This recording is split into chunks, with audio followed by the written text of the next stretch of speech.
Olá pessoal, meu nome é Aline Davi, eu sou nutricionista e nesse canal eu ensino nutricionistas a terem uma conduta nutricional assertiva. Hoje nós vamos conversar sobre um caso clínico de fisiculturismo e eu trouxe para vocês uma paciente bem interessante e a ideia disso foi porque semana passada nós tivemos então a apresentação do Olímpia lá em Orlando e claro, a apresentação tanto de homens quanto de mulheres nessa classificação de fisiculturismo e lembrando que lá no Olímpia nós temos algumas classificações e lembrando que isso é muito clássico, né, em várias apresentações e em competições nessa temática e nesse sentido nós temos então essas classificações: Bikini, Wellness, Fitness e Physique. Então vejam que nós temos várias classificações de acordo com a composição corporal e dentre outros fatores também. Creio eu que os mais comuns aqui que nós temos para as mulheres, acho que um dos mais requisitados de modo geral, é a categoria Bikini e lembrando que nós temos outras questões, então muitas vezes até a apresentação dessas mulheres é diferente em cada classificação, muitas vezes nós temos então uma preparação importante para cada uma dessas classes, lembrando que é fundamental a participação de nutricionistas, treinadores, médicos, fisioterapeutas, psicólogos e por aí vai, para que tenha um acompanhamento completo dessas pacientes, o que é fundamental, né? Então vamos lá. Lembrando que tem uma questão muito importante desse ano, que nós tivemos no Olímpia uma classificação nova para as mulheres, que é a classificação do Wellness, onde nós tivemos uma campeã, que é a brasileira, a Franciele Matos, e vejam que interessante, no top 5 dessa classificação do Olímpia, nós tivemos 4 mulheres brasileiras, ou seja, muito importante para a gente, e é por isso que eu decidi escolher para essa temática as mulheres, para que vocês entendam um pouquinho mais sobre essa relação do fisiculturismo. Lógico que os homens também tiveram boas colocações, mas as mulheres brasileiras tiveram uma colocação ainda mais expressiva esse ano. Então é por isso que eu acho justo falar sobre elas. É interessante falar que a Franciele é mãe de 2 filhos, teve depressão pós-parto e mesmo assim ela conseguiu vencer todos esses, essas intercorrências e realmente teve uma apresentação brilhante no Olímpia e vai consequentemente seguir essa carreira aí a longo prazo, creio eu. Pois bem, nós temos então aqui uma paciente, que é uma paciente que também visa essa área, é uma fisiculturista, ela está na categoria Bikini e como vocês podem ver, ela apresenta 35 anos, quase a idade da Franciele, que tem 36 anos, e vejam que ela tem 1,63 m e um outro ponto importante, a composição corporal dessas pacientes pode ser modificada de acordo com o período da competição, ou seja, se é off-season ou pré-contest. Então vejam só, se é muito próximo, 2 meses mais ou menos próximo à competição, a gente tem uma preparação para a competição. Se está um pouquinho mais distante a competição, nós temos então a fase off-season e consequentemente a composição corporal pode ser um pouquinho mais desregulada, vamos dizer assim. É claro que esses pacientes normalmente têm gosto pela alimentação, têm gosto pelo treino e normalmente eles estão muito bem adaptados, eles gostam de seguir dieta e treino, têm uma rotina muito bem estipulada e normalmente para eles não é nada sofrido isso. E por conta disso a variação de peso normalmente não é tão expressiva assim. Então vejam que existe uma variação de 4 quilos dessa paciente se está mais próxima à competição ou não, mas obviamente que a gente pode, claro, sempre melhorar um pouquinho. Então a nutrição nesse caso é fundamental. Faz toda a diferença para esse indivíduo. Então por isso que é interessante saber que esse paciente vai seguir a dieta muito bem. Tudo que você colocar ali, cada graminha que você colocar, cada grama de arroz, de frango que for, ele vai seguir 100%. Então, por um lado, pra gente isso é muito interessante, porque a gente tem uma dieta que é totalmente seguida. E é importante saber que a cada consulta nós teremos algumas modificações. E normalmente, se for muito perto da competição, uma fase aí pré-contest, nós teremos que ter uma consulta muito próxima desse paciente. Uma consulta que é feita a cada 5 dias, 7 dias. Claro que muitas vezes a consulta presencial não é possível e é por isso que muitas vezes os artifícios como celulares, né? Consultas online ajudam muito a gente. Então é importante saber que a cada semana muitas vezes a dieta vai ser ajustada. E é importante que esse paciente te mostre, te fale sobre a composição corporal, que é o que mais importa para ele, obviamente, para que você vá ajustando a dieta em cada ponto. Então não tem aquela angústia, aquela ansiedade em tentar fazer de uma dieta perfeita logo na primeira consulta. Você vai ajustando de acordo com a resposta do seu paciente. Então a gente vai ajustando, vai conhecendo o paciente para conseguir melhorar a dieta a cada consulta, enfim, que a gente faz com esse paciente. Pois bem, inicialmente, claro que é importante você fazer uma boa anamnese como você faz com qualquer paciente. Então saber se ele tem alguma doença específica, se usa alguma medicação. Muitas vezes, claro, é comum que esse paciente use esteroides anabolizantes. Então isso é muito clássico, lembrando que é fundamental ter o acompanhamento de um endocrinologista para isso. Mas que você saiba se ele está ciclando, se ele está usando ou não. É importante que você tenha esse conhecimento. Além disso, você saiba se de repente ele tem alguma intercorrência em relação à alimentação, se tem alergias, se tem intolerâncias, se tem aversões a alguns tipos de alimentos, se tem algum desconforto no trato gastrointestinal que ele não sabe muito bem o que é, se tem um diagnóstico ou não, que você avalie vários pontos como você já faz com outros pacientes. Se ele tem algum sintoma específico, dor de cabeça, se tem rinite, sinusite, entre outros fatores. Então, a avaliação vai ser realmente global desse indivíduo, pensando em saúde também e, consequentemente, visando cada fase. Ele está em qual fase? Quando que vai ser a próxima apresentação? Está mais próximo ou não tão próximo assim? Qual que é o planejamento desse indivíduo? Isso é super importante. Ele tem algum tipo de ideia do que ele visa fazer agora? Se ele está mais desconfortável em relação à gordura corporal, ele quer reduzir um pouquinho essa gordura e claro que isso deve ser combinado contigo. Você vai avaliar o paciente e verificar se ele deve reduzir um pouquinho mais de gordura nesse momento ou se ele deve aumentar mais a massa muscular nesse momento. Então são os ciclos de dietas de acordo com a necessidade desse paciente nesse momento, que vai ser modificada a cada consulta. Justo, né? Pois bem, então essa paciente, ela já faz todo esse esquema, né, de dieta e treino há 5 anos, na verdade, de modo mais assertivo. Afinal, ela é atleta há 5 anos. Além disso, a próxima competição vai ser no Arnold 2022, em abril. Então nós temos um certo tempinho aí para conseguir preparar essa paciente. Vejam que agora o motivo, o objetivo dela é acompanhamento até a competição. E além disso, nós temos então um benefício, uma estratégia importante visando hipertrofia muscular, definição e também controlar a porcentagem de gordura corporal. É claro que a cada semana, a cada consulta, nós teremos, obviamente, uma avaliação dessa paciente para que exista, então, um ajuste de acordo com as necessidades dessa paciente. E aí, olha só, recordatório alimentar, 3.000 calorias. Atenção aqui, normalmente o recordatório, quando a gente faz com o paciente de 24 horas, por exemplo, não é um recordatório que é 100% que o paciente consome. Justo? A gente costuma fazer um subrelato. Nós, como os pacientes, fazemos um subrelato para o nosso nutricionista. É natural. Então a gente fala o dia mais bonito, mais perfeito. E, consequentemente, normalmente não é realmente o que a gente consome ao longo de todo o dia. Você pode falar segunda-feira que você consome, que é perfeita, e você não conta o domingo, que é totalmente escrachado. Porém, normalmente, para esses pacientes, o recordatório é algo que tem muito a ver com o que ele consome, porque ele já está muito treinado. Ele já faz dieta há muito tempo. É um paciente que calcula tudo que ele consome, então ele sabe muito bem o que ele está consumindo. Muitos deles já vieram de outras nutricionistas que já fizeram dietas para eles, vieram muitas vezes de outras estratégias nutricionais e eles já sabem o que eles consomem. Então, é muito provável que o que ele te disse é de fato o que ele consome. Muitas vezes eles te entregam já, ó, esse é meu cardápio, tá aqui, é isso que eu consumo, com todos os alimentos. E você consegue calcular. Então é algo que é muito presente para esses indivíduos. Pois bem, então vejam só que nós temos alguns pontos importantes para a avaliação desses pacientes. Primeiro ponto, normalmente esses pacientes, não todos, é claro, né, mas boa parte deles, não estão tão assim acostumados a fazerem só a bioimpedância. Eles estão mais habituados a fazerem pregas cutâneas, circunferências, que é um ponto importante porque eu consigo avaliar em cada segmento do corpo.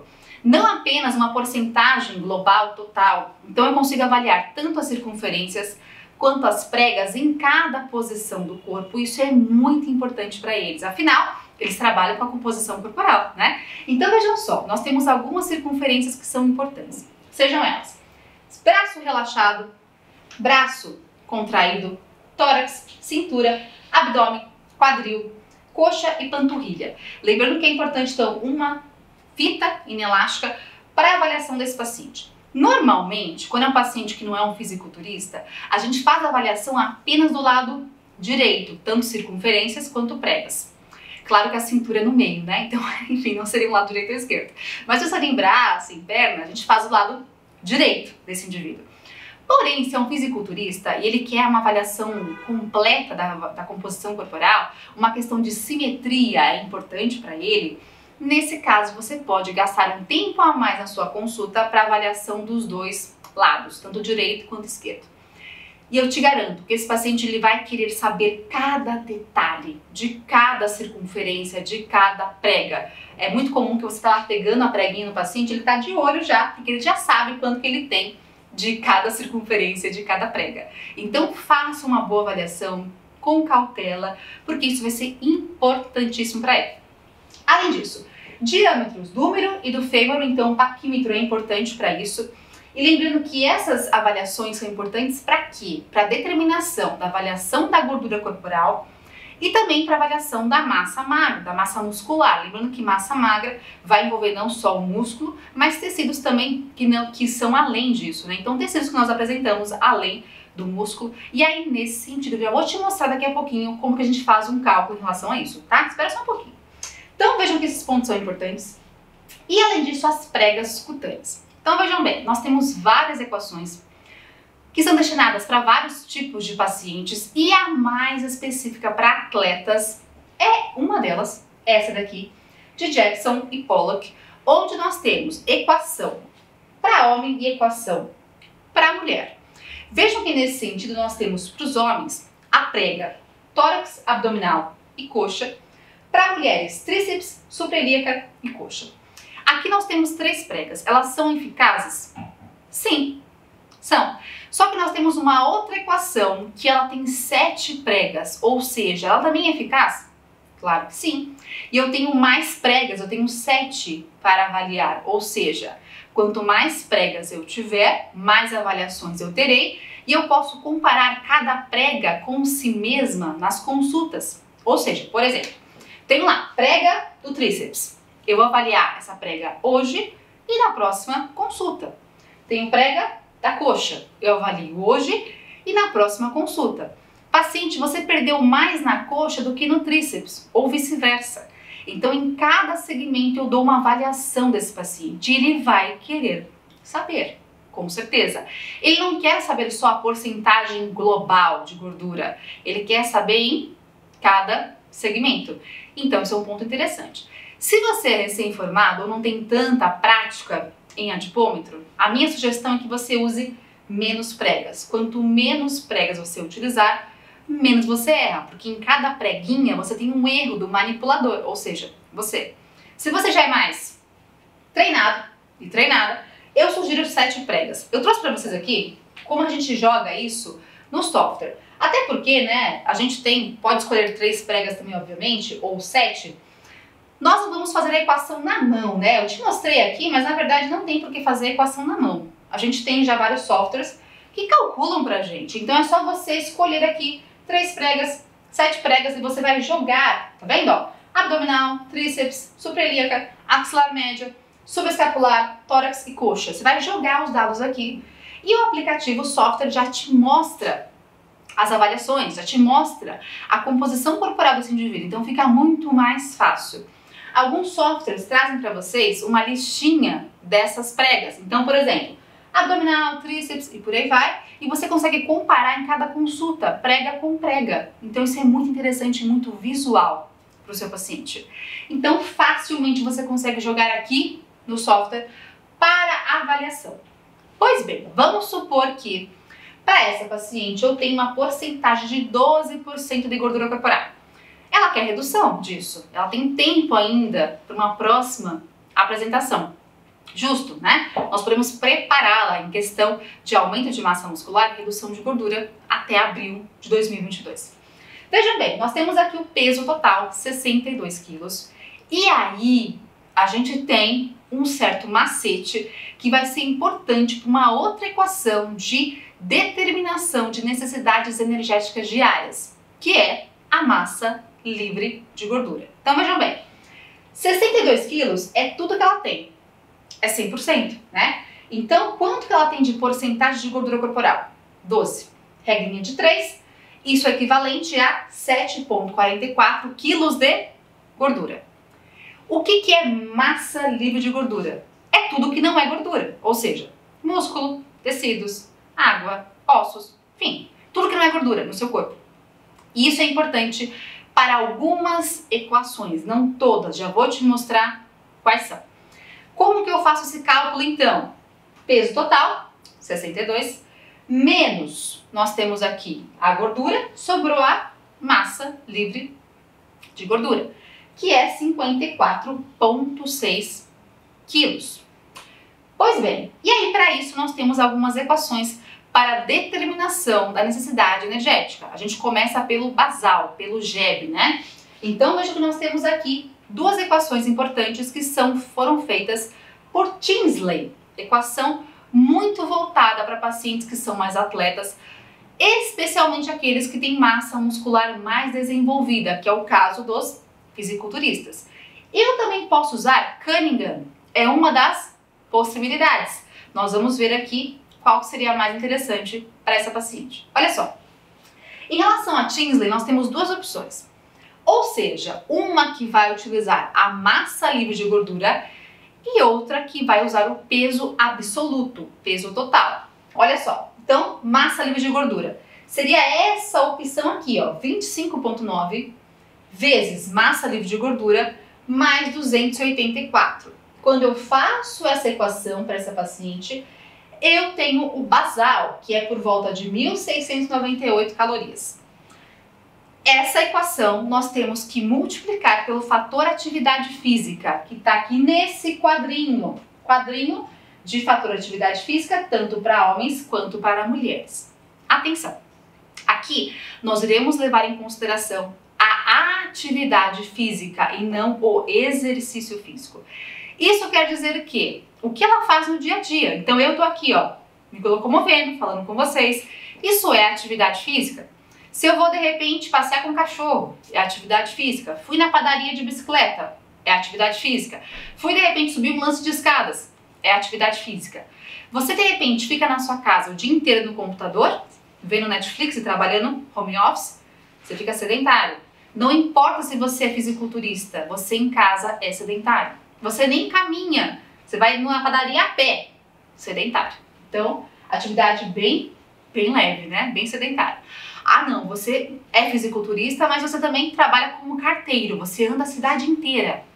Ou seja, sua atividade física acaba sendo um exercício praticamente, né? Então vejam que tem que separar as questões. Exercício é exercício periodizado, planejado, tudo certinho. Atividade física é algo ao acaso. Você vai andar, você vai caminhar assim na sua casa, vai subir um lance de escadas, então tem que separar esses pontos. Então saiba verificar o que é exercício do que é atividade física. Aqui é atividade física. Ela é fisiculturista, mas ela tem uma atividade física mais leve. Então coloquei para ela, no caso aqui, 1,5. 1,5. Então vou multiplicar esse basal, que é o GEB, por 1,5, dando pra gente então um total de 2.547 calorias.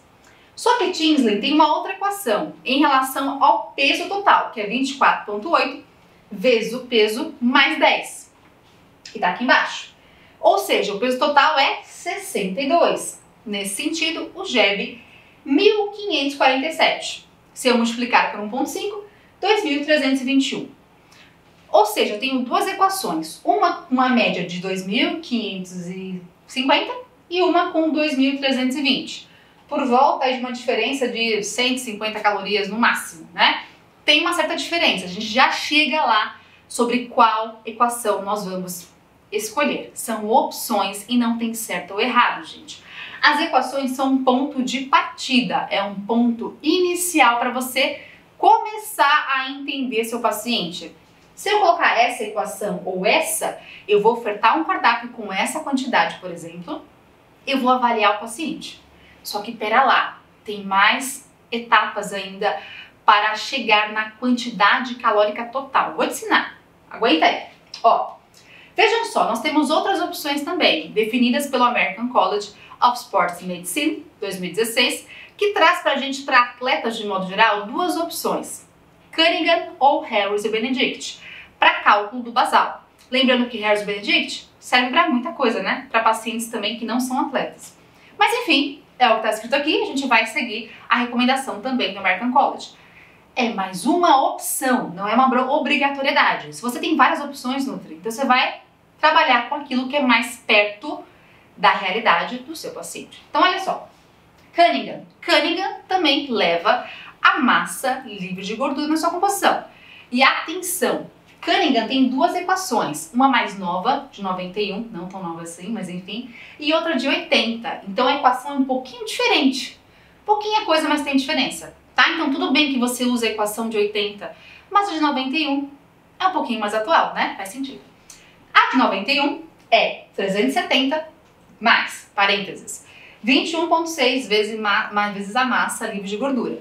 Nesse sentido, eu tenho uma equação que dá pra gente 1.549 calorias. Aqui nós temos também o basal. Se eu colocar fator de atividade física vezes 1,5, eu tenho uma média de 2.014 calorias.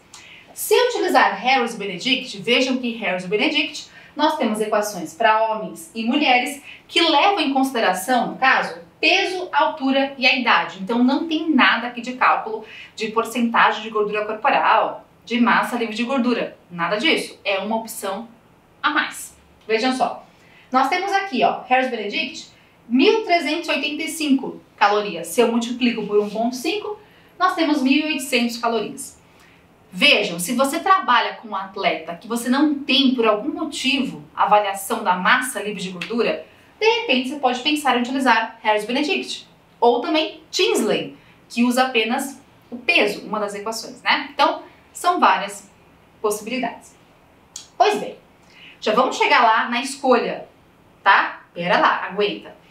Primeiro ponto, que é importante saber também, além da necessidade basal, é o quanto esse paciente gasta no exercício. E aí, para isso, nós temos esse documento em português que ajuda muito a gente.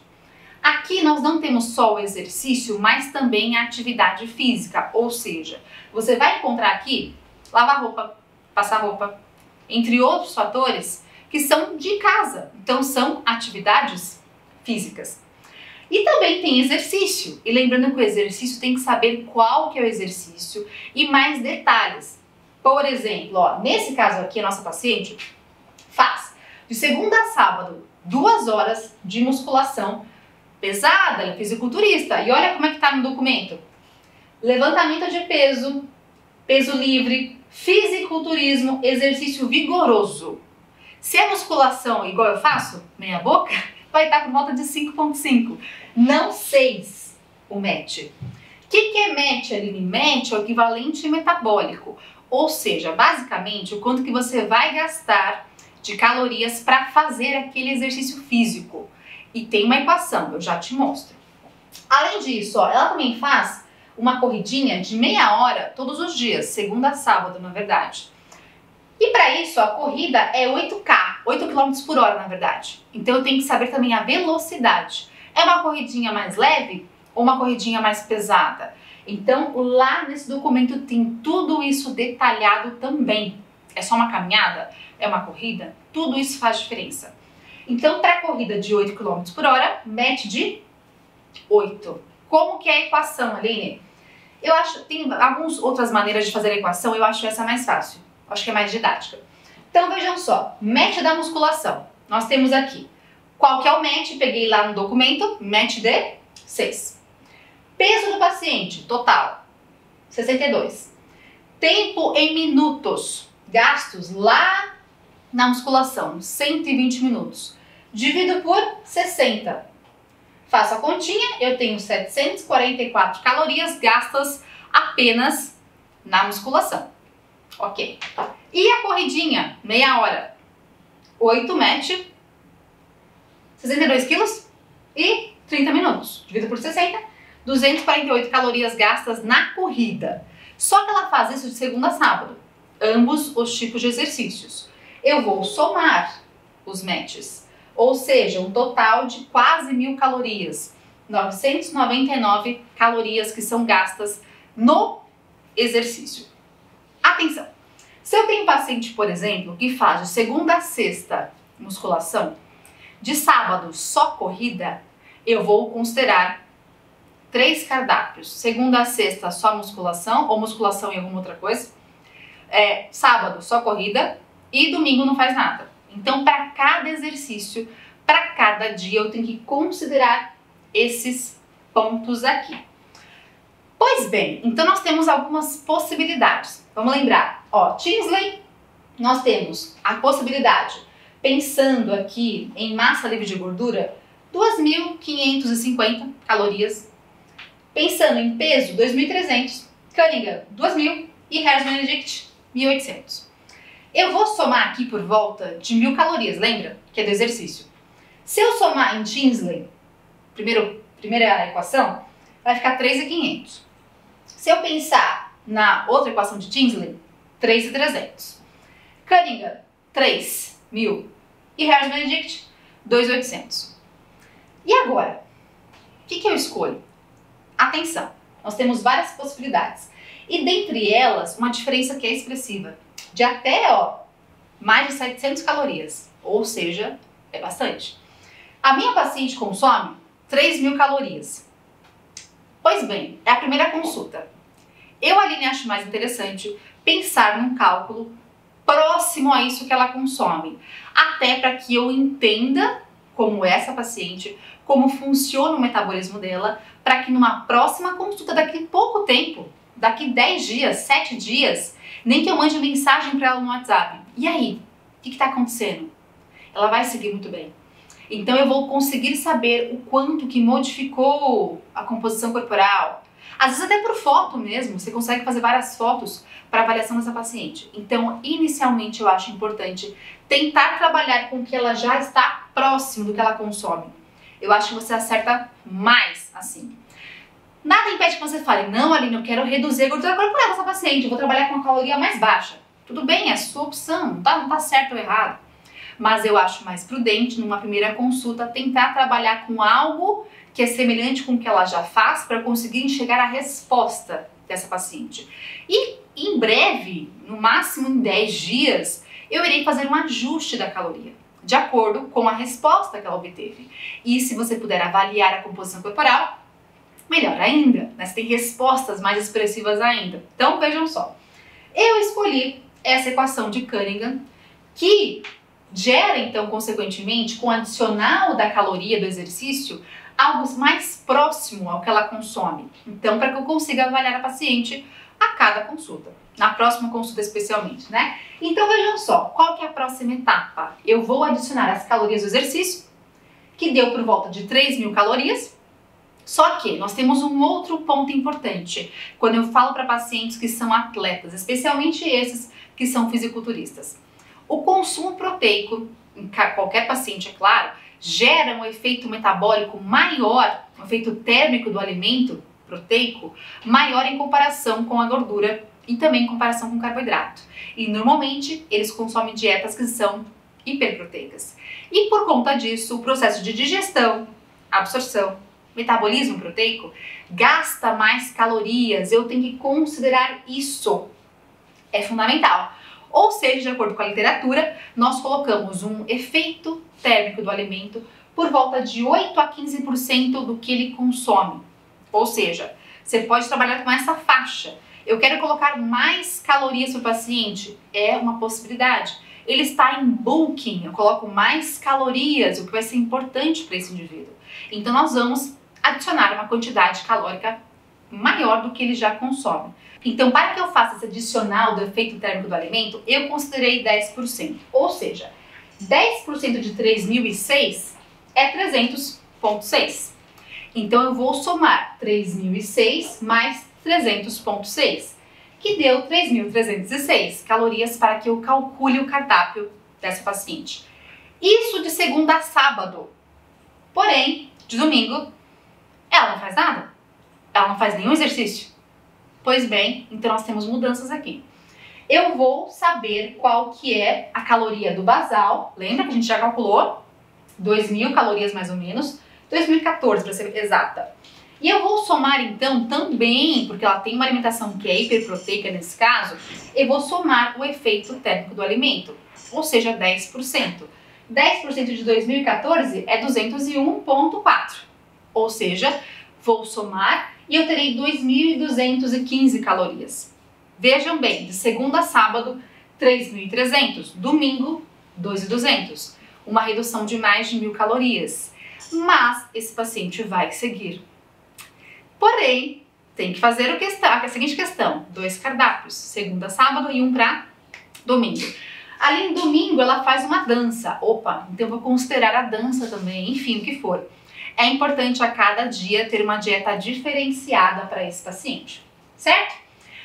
Olha que interessante, o ajuste calórico é fundamental porque, olha nesse trabalho que importante, é um trabalho muito bom para quem quiser ler por completo, eu sugiro que ele é maravilhoso, onde nós temos aqui a síntese de proteínas musculares, o que é fundamental para esses nossos pacientes, né?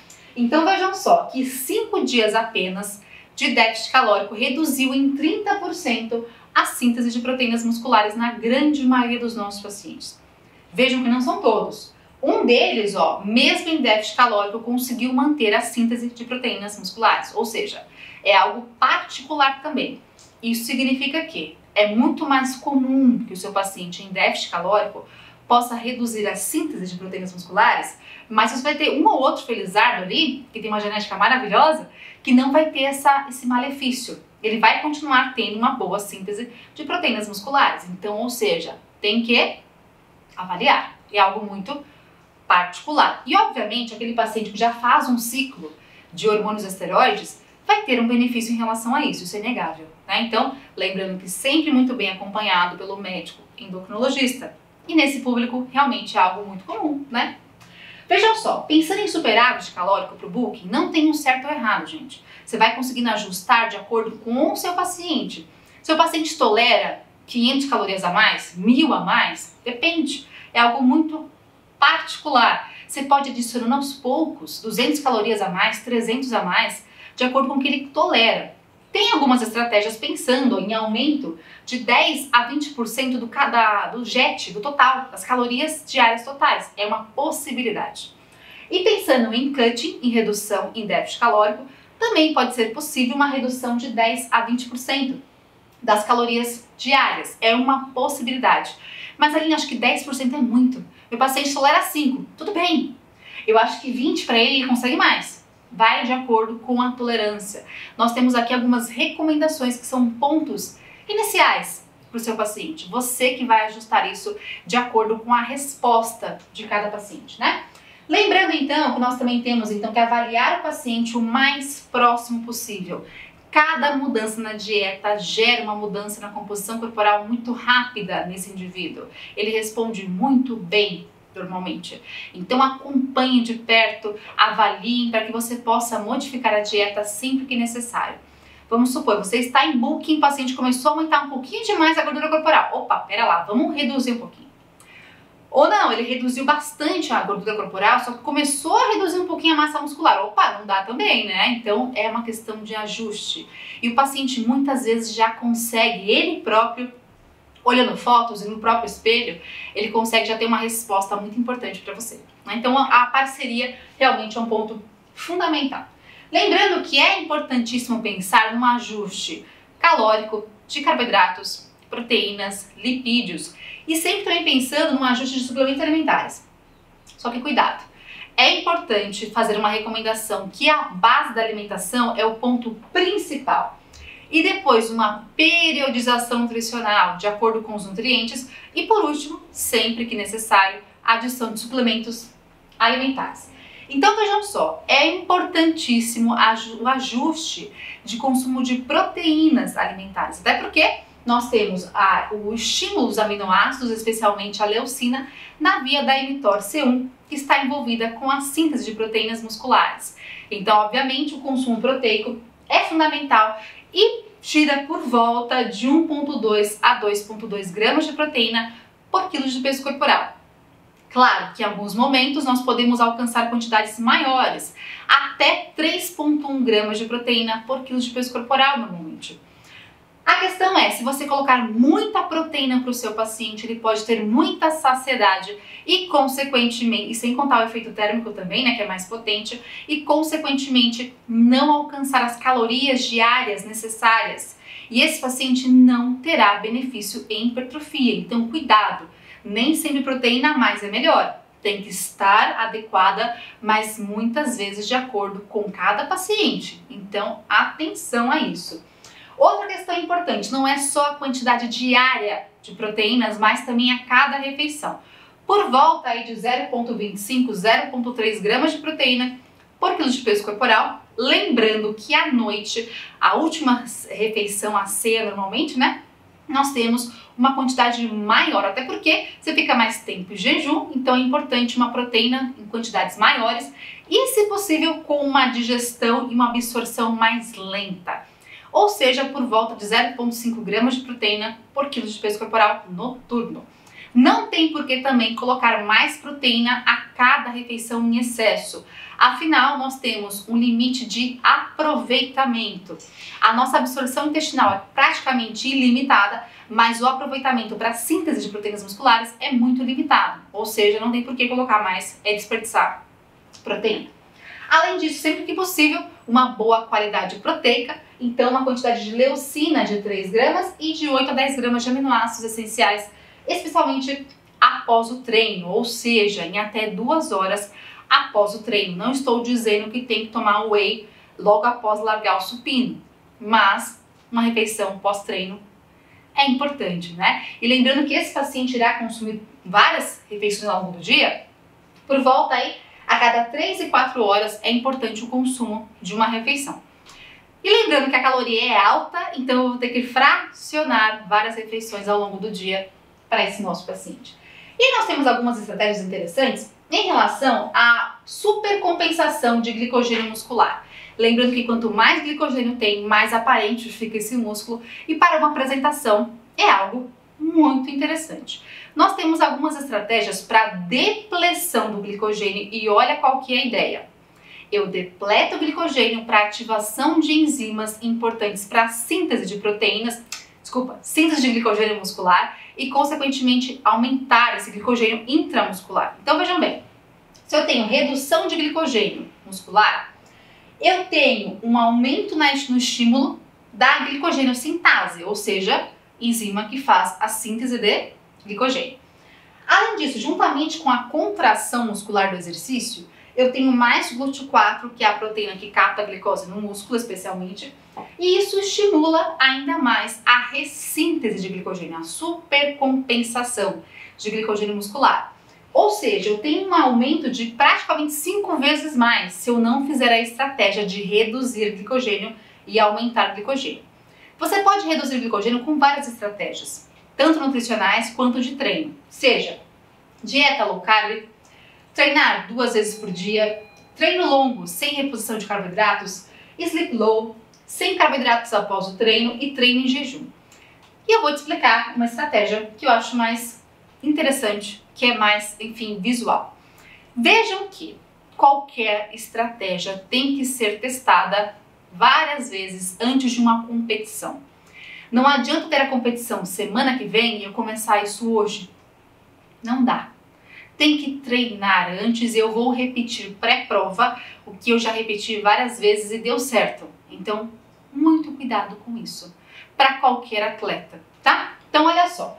Vou fazer, então, 6 dias antes da competição, uma estratégia.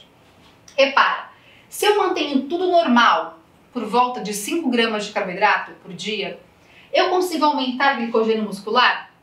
Até consigo. Eu estou ofertando glicogênio. Estou ofertando carboidrato, na verdade.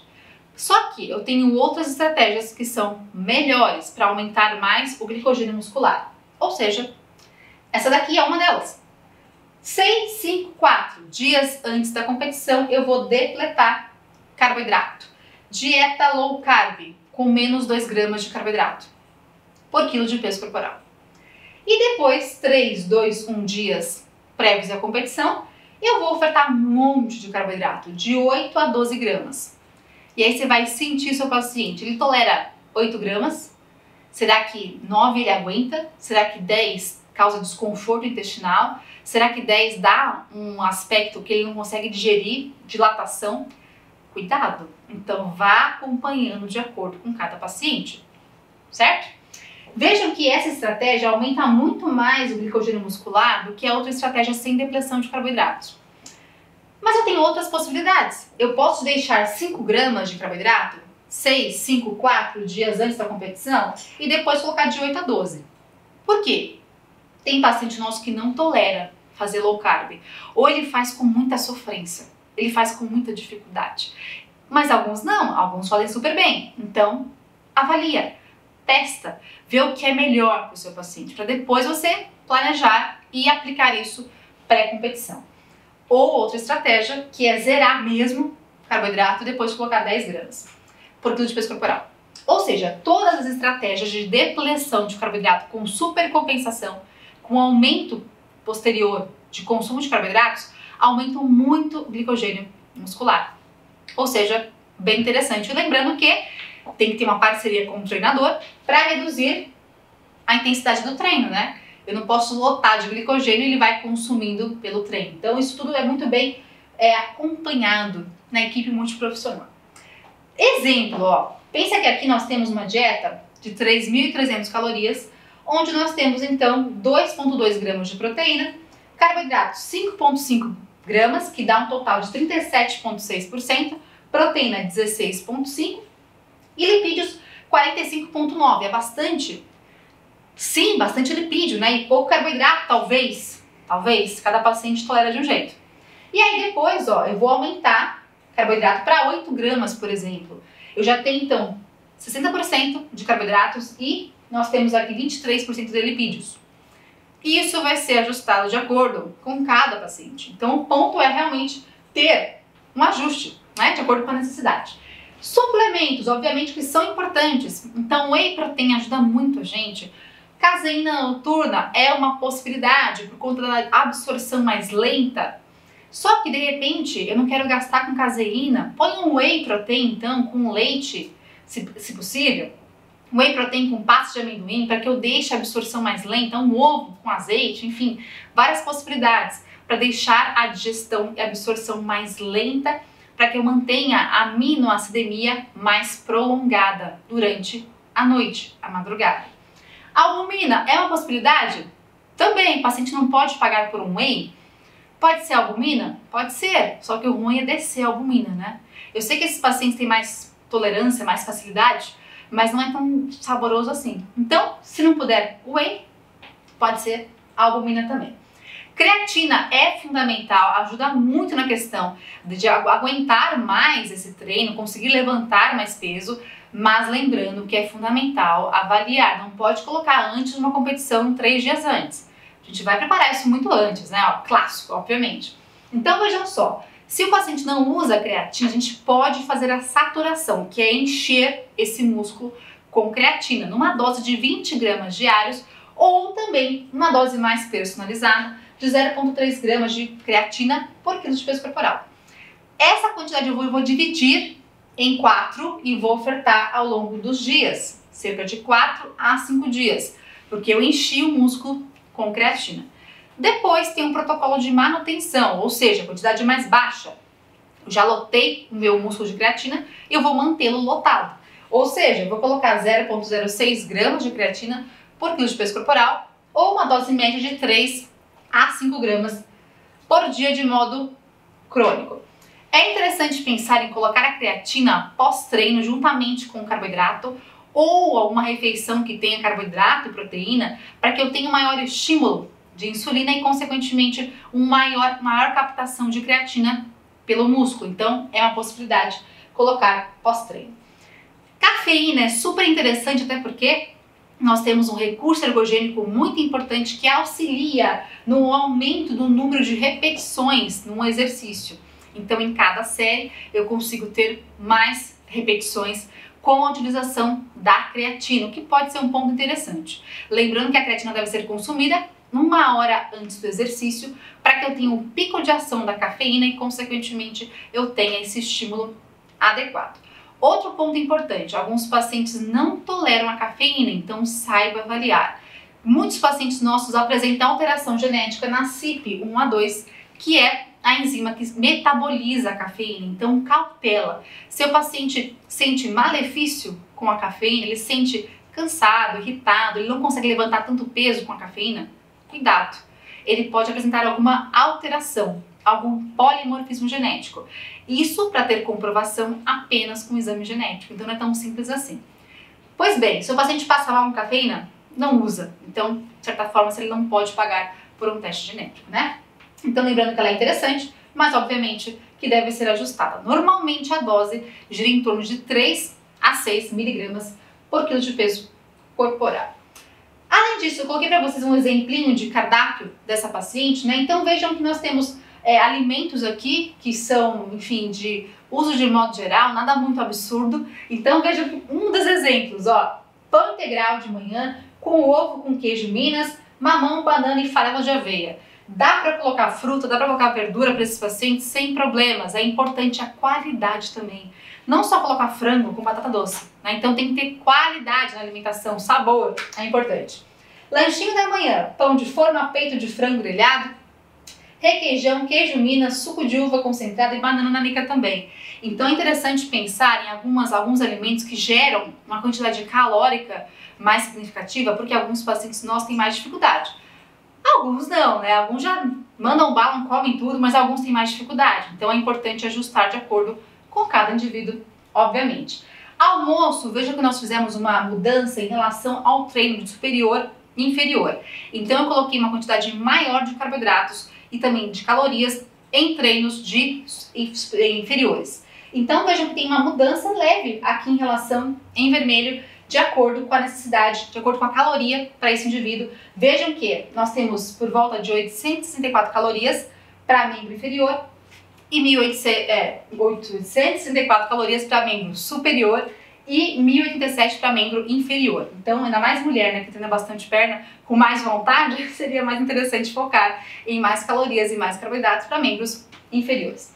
Lanche da tarde, bananinha nanica com mel de abelhas, lanche 1, né, pré-treino, e o pós-treino, creatina, ovo de galinha, goma de tapioca, queijo Minas, após o treino. O jantar, vejo que também nós temos aqui verduras, legumes, tem arroz, tem feijão, bastante variedade, o que é um ponto importante, azeite extra virgem, batata doce, por que não? E outras opções para que ela possa trocar. Batata inglesa, inhame, cará, mandioquinha, de acordo com a necessidade. Então, para cada alimento tem uma quantidade de porção. Então veja só, aqui nós temos batata inglesa, nós temos 150 gramas, inhame cozido nós temos 60 gramas, então cada alimento tem a sua quantidade específica. Além disso, a proteína, peito de frango ou filé de frango ou maminha, de acordo com a necessidade, cada um deles com um pezinho para que o paciente realmente pese o que ele vai fazer, obviamente, ele tem tudo ali muito bem ajustado e calculado.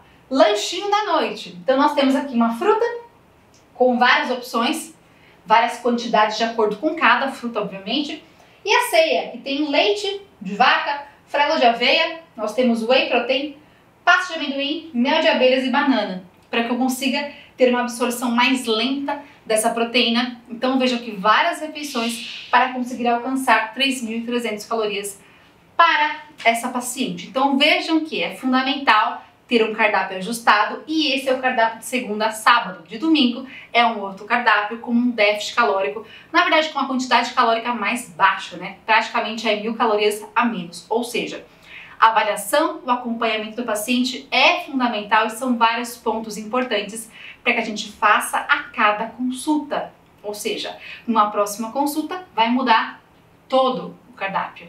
Afinal, de acordo com a avaliação da composição corporal, nós teremos uma outra conduta para esse paciente. Pois bem, então foi isso. Espero que vocês tenham gostado e até a próxima.